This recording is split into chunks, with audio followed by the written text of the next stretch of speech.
Concordando com isso. Agora, aí é que é a questão. O senhor costuma dizer que a Avenida Paulista define os rumos do Brasil. Na verdade, não, a Avenida Paulista agora é Faria Lima, agora mudou para Faria Lima. Não é a Avenida Paulista, são as bancas. As bancas. O senhor falou de plutocracia, usou várias expressões assim. Que é o governo do baronato. Do baronato, foi o que o senhor usou. O senhor bate muito Em 2002, eu me lembro que em certo momento da campanha, o senhor falou da dívida pública, de estender o prazo do pagamento, mudar o perfil do pagamento, etc. tal.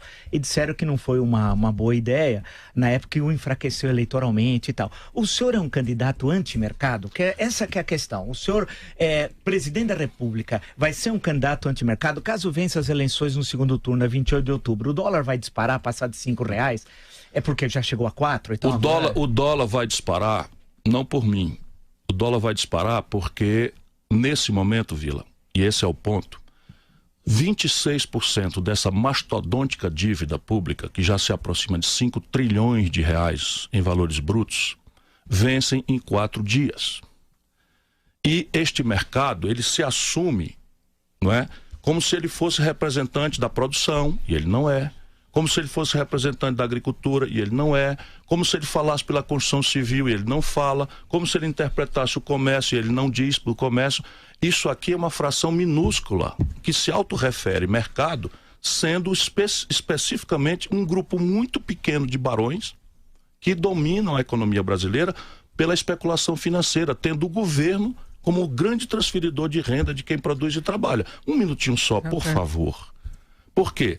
Porque se eu tenho uma dívida de quase 5 trilhões e vence um quarto dela, 26%, em 4 dias, qual é o ajuste fiscal, irmão querido, patriota brasileiro? Peça a qualquer candidato da sua simpatia que reflita sobre isso. Qual é o ajuste fiscal potente para encarar 4 dias de vencimento de R$1 trilhão e como 184? o senhor vai reduzir essa dívida sem superávit das contas? Pagar. Como vai ser? Vai pagar com o que se não tem superávit? Depende. Por que você vai já dizer de barato que não tem? Eu acabei já de dizer nesse programa que a minha proposta resolve o problema do déficit primário brasileiro em 24 meses. 24 meses, mas a dívida o senhor está falando que tem esse custo em 4 dias. Então, exatamente. Nessa transição, como é que vai acontecer nessa transição? Eles vão atacar o real, vão transformar toda essa montanha de dinheiro em dólar e vão esperar lá de fora. O senhor que é que está fazendo criminosamente? Escuta um pouco. Não tem nada disso. Isso é tudo intriga. Não é intriga. Eu estou perguntando porque eu quero saber como é que vai ser isso. Eu estou respondendo. Isso tudo é intriga. Não estou dizendo que é da senhora. Eu estou dizendo que é intriga. Por quê? Porque o mundo inteiro sabe que está acontecendo no Brasil. O mundo inteiro sabe. Sabe o que é que eles chamam? Como é que eles chamam nos Estados Unidos ou na Europa? Asset Liability Management. Por quê? Porque problema de dívida pública não é o seu volume. O problema de dívida pública é o seu perfil. O senhor vai mudar o perfil? Isso que eu... Só tem um jeito, Vila. Se quem disser aqui que vai honrar 1 trilhão 184 bilhões de reais com Tesouro Nacional em 4 dias, é um mentiroso ou um despreparado. E o senhor acha que isso é uma coisa bem simples? Não, mas você entendeu essa parte? Eu entendi, claro. Então o dólar vai galopar, eles já queimaram 10% das reservas. Sim. Eles já estão fazendo isso para empurrar com a barriga para o próximo governo. Eles estão fazendo isso já, queimaram 10% das reservas e a nossa grande mídia calada estava, calada continua, porque tem um intrínseco, orgânico compromisso com essa ladruagem que acontece contra a sociedade brasileira. Queimaram 20% das reservas. Agora, Ciro, desculpe. Eu sei que tem um intervalo, mas só uma questão seguinte. O Brasil olha muito para o próprio umbigo, não olha sequer para a América Latina, e quando olha é só para os Estados Unidos e para a Europa. Agora, em julho, vai ser eleito o presidente do México, López Obrador. Ele vai ser eleito, lá só tem um turno, ele está quase com a maioria absoluta, é do Morena, do Movimento de Regeneração Nacional. Ele tem um programa anti-mercado, mais ou menos parecido com o que o senhor acompanha. O meu não é anti-mercado, o meu é por quem produz. Não, por quem produz, perfeito, mas eu não foi tal, tudo bem. Ele vai ter um programa que eu acompanho a política mexicana tal, um pouco, que se assemelha a questões que o senhor está falando. Lá numa situação mais complexa, que ele faz parte do NAFTA, etc. tal. O senhor vai pegar uma conjuntura, caso eleito o presidente, internacional complexa, porque o México vai lembrar um pouco, não é que ele vai fazer em 1982, não é isso, vai nacionalizar os bancos, suspender o pagamento da dívida, não é o caso, mas até uma conjuntura internacional complexa na América Latina. O senhor disse que o dólar vai disparar, porque com essas ideias que o senhor apresentou, não são aquelas ideias dominantes no momento pelo mercado.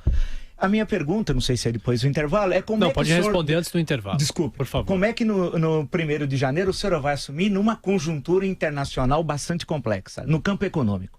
Posso responder agora ou pode? Não, pode responder agora. Veja, eu vejo o cenário do mesmo jeito. O cenário brasileiro para 2019 é um cenário terrível. E eu quero precificar isso para a população brasileira o quanto antes, para que todo mundo saiba. E não depende de mim. Querem atribuir a mim, mas não depende de mim.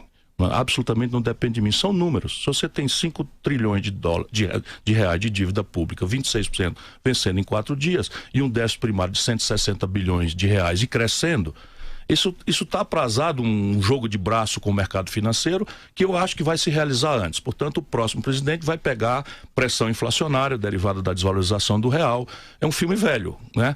E tudo isso num cenário internacional em que a guerra comercial, né, recrudescerá da China com os Estados Unidos, o protecionismo, o neoprotecionismo norte-americano ensina para os bobos brasileiros que a mais potente nação industrial do mundo faz protecionismo, e nós temos que estar escancarados aceitando essa agenda estúpida que desindustrializou, extinguiu as indústrias brasileiras de uma conta terrível. O centro dessa crise é São Paulo. E PT fez parte disso. Todos fizeram a mesma matriz.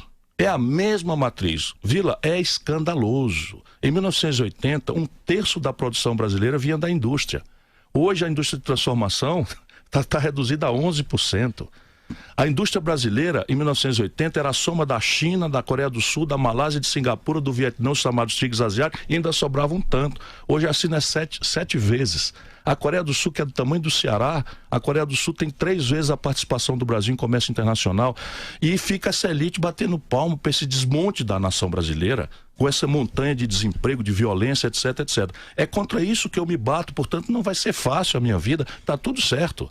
Mas tem candidato aí para conservar. O Meirelles, por exemplo, acha que tá tudo bem. E aqui para nós é um belo de um cara.